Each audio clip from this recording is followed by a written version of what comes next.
Dragon Ball Super Superhero is the latest movie in the long-running Dragon's Balls series. It's the first thing to come after the Super Broly movie. Unlike the Broly movie though, Superhero had practically no marketing behind it, meaning it had no chance of being anywhere near as big. Smart decisions as always, Toei. But I'm not here to talk about business or finances or how awful Toei and Crunchyroll are. I'm here to answer the complicated question, is it any good? In a nutshell, yes. Very good in fact. I enjoyed it quite a lot, and apart from one thing, I'd almost put it in the top tier of Dragon Ball movies and arcs in general. And if that's all you wanted to know, you can shut the video off now. It's good, and most Dragon Ball fans will probably like it. Am I in the minority with this opinion? Don't know. I don't look these things up. After all, my opinion is superior to others' opinions. But if you want to know about the positives and negatives, continue watching. I will warn of any major spoilers before discussing them. So first things first, the animation. From the early leaks and trailers, I do know that some people were worried or even off-put by the whole movie being 3D and CGI, and understandably so. CGI has a stigma against it in anime to say the least. That said, I thought it was top-notch for the most part. Is it as good looking as the Broly movie? Of course not. But it's still really good with some moments looking fantastic and very few where I felt it looked off. The CGI is certainly leagues better than it looks in the Demon Slayer train arc, that's for sure. If the animation was your biggest reservation, be not afraid. The CGI is not in the room with us right now. It can't hurt you. As for the story, Dragon Ball, always being on the leading edge of new ideas, the Red Ribbon Army is back again, with androids to stop Goku and co. Again! Revolutionary, I know. But hey, it's Dragon Ball in 2022. I'm not expecting anything to break new ground. One thing that makes Superhero stand out is that this is one of the few times Goku is not only not the main protagonist, but isn't involved in the main conflict at all. The last time that happened was the Bio Broly movie, and we all know how that turned out. But what else helps it stick out? Well, one thing is butts. Bulma butt, Chilai butt, Fat Gotenks butt, they've got it all. But anyway, even more surprising than that is that Gohan isn't the main character either. For the first time in the series, Piccolo is actually the lead, with Gohan being more of a secondary protagonist. If you're a huge fan of Piccolo or Gohan, or even outright prefer them to Goku and Vegeta like me, this is definitely the Dragon Ball movie for you. If you only like it when it's Goku or Vegeta saying who has the biggest number, well then you're cringe plus didn't ask plus ratio. In all seriousness though, it's nice to see Gohan and Piccolo playing lead roles again, for the first time in a long time, especially for Piccolo. The Green Machine is super fun as the MC, and seeing more how he goes about dealing with conflict is refreshing. He meets up with and interacts with plenty of other characters along the way, one obviously being Gohan, but Pan and Bulma also play important roles in the story. It should also be noted that Pan is the most precious thing. It'd be neat if she ever got her own series, wouldn't it?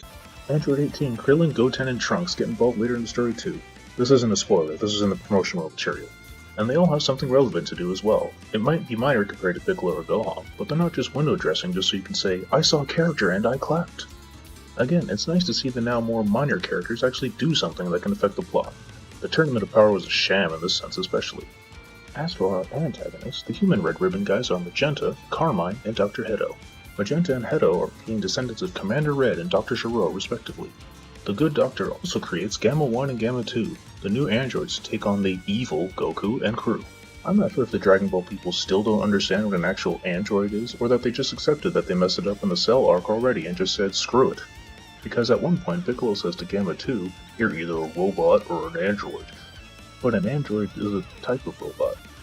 Whatever. Anyways, all of these antagonists are great. Magenta, Carmine, and Hedo feel like OG pre-Z Dragon Ball villains, and the Gammas are the powerhouses to keep up with the ridiculous post-Z, post-Super power scaling. And they ended up being a lot different as characters by the end than what I thought they would be, in a good way of course. Their overall tone feels like a nice blend of both original Dragon Ball and Z, much like Super in general.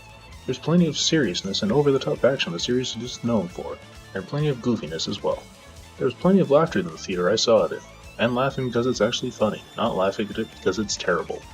Without explaining much, the reason Goku and Vegeta can't be contacted to help is ridiculous and stupid, and it fits perfectly in line with Dragon Ball. Speaking of, there are a few scenes with Goku and Vegeta, with Whis and Beerus, but it's minor. Again, this isn't a spoiler, it's in the trailers.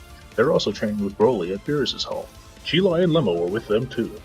It's brief, but it's good to see where they are at now. The scenes on Beerus' planet are fun as always, and somewhat tease where things might go next for the series. That said, there is a fight between Goku and Vegeta, and to be honest, it feels completely unnecessary. The fight itself is very well choreographed and animated, but in the context of this movie specifically, it adds nothing. I don't know, I just wasn't feeling it. With a very slight rewrite, you can still have it where they're not available at almost the exact same way, just without their fight. I would have liked it a lot more if Broly actually got to be involved in it, because he doesn't actually do anything in this movie. You see him power up for a bit for a few seconds, and that's it. I know this movie isn't focused around him, but with the way it is, it almost makes me ask, why is he even in this movie in the first place then? Overall, it's really not that big of a deal, but worth noting. Even if you haven't seen any leaks, it still shouldn't come as a surprise there are new transformations in Superhero. Piccolo gets what is technically his first actual transformation. Boy, he's thick. He very creatively calls this Orange Piccolo. Nothing too special visually, but the moment he gets it is cool, and it's nice that it exists so he can still be potentially relevant later too, even if his number isn't the biggest still. Okay, here's the real big spoiler. Gohan Blanco is now canon. Yes, the memes are real. They want to call it this form Beast or something, but no, it's Gohan Blanco. He doesn't fight El Grande Padre, but this is still proof that we live in the best timeline. Now all we need is El Hermano and Drip Goku to become canon, and we'll have true perfection. A nice touch is he finishes off the main big bad, not with a as expected, but for the first time he uses his own special V in canon. A freaking awesome moment indeed. First he learned his dad's signature move, now he uses his other dad's signature move. Masenko nowhere to be found though. Speaking of that big bad though, the other major spoiler, Cell is back. Sort of. It's a new version of Cell called Cell Max. Cell Max Poder. I say sort of because it's really only his appearance. Cell Max is really just a giant monster and nothing more. You could replace him with Godzilla and the movie would be no different. They got both Damian Clark and Norio Wakamoto back to voice him, yet they don't have a single line. They just get to yell a bit.